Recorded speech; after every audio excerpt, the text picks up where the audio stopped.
My name's Thor Mann. I'm an organizational psychologist, and I'm a partner at ghSMART. Executive selection is our practice area, our product, our solution that helps our clients choose who is going to take an important role. So think about it, sometimes I describe it as like our fancy job interviews. Using our proprietary technology, which we've used for the last 30 years on more than 30,000 executives, we'll really come to understand what is the need for this client and who is this person, and match those up. The SMART assessment itself is really it's the building block of ghSMART. There's two pieces to that. One is the scorecard. And a scorecard is taking everything that's important about what's happening in a company or an organization and translating that into what needs to happen over the next 18 months, 3 years, 5 years. And then it's the how. How will a leader be successful in a particular organization?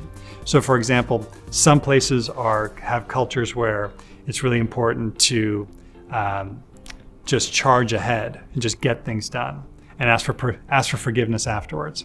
Other cultures, it's really important to build consensus and socialize. The same person who'd be successful in one setting won't be successful in the other. We really want to understand that going in up front.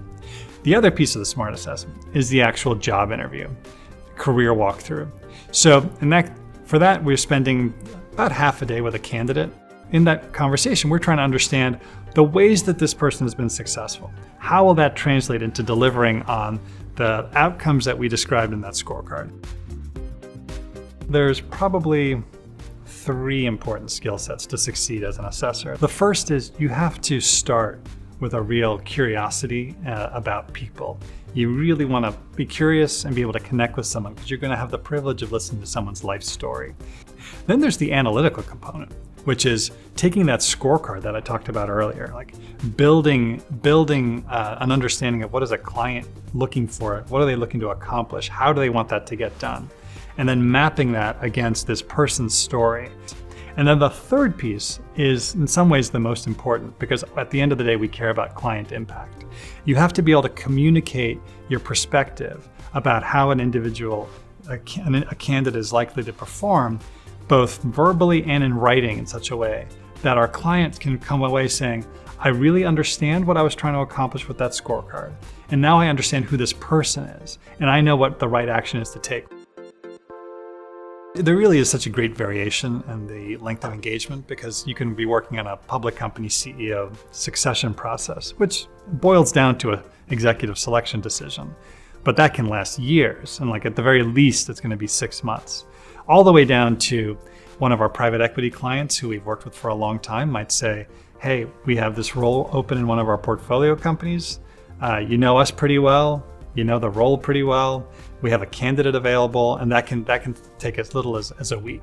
But on average, I would say you figure from when we learn about an opportunity to when we're delivering feedback on a candidate, we figure 3 or 4 weeks on average. The success at the end of a client engagement is that the client is wildly satisfied with the answer. And so for us, that means that ghSMART, we as a firm have brought the best of the firm to bear on that engagement.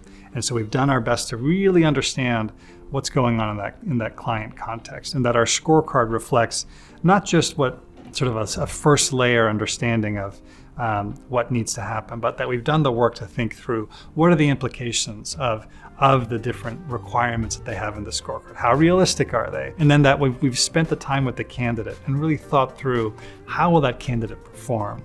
And so that our clients, when they've made a decision to hire that candidate and they've onboarded that candidate, that person has performed just as we had predicted they would. And that happens almost all the time. The fact that ghSMART has been brought into a situation means that we are part of a decision that is going to affect somebody's world completely. Whether that's a Fortune 100 company or a large nonprofit, like this matters to someone at a great level, or else we wouldn't be there.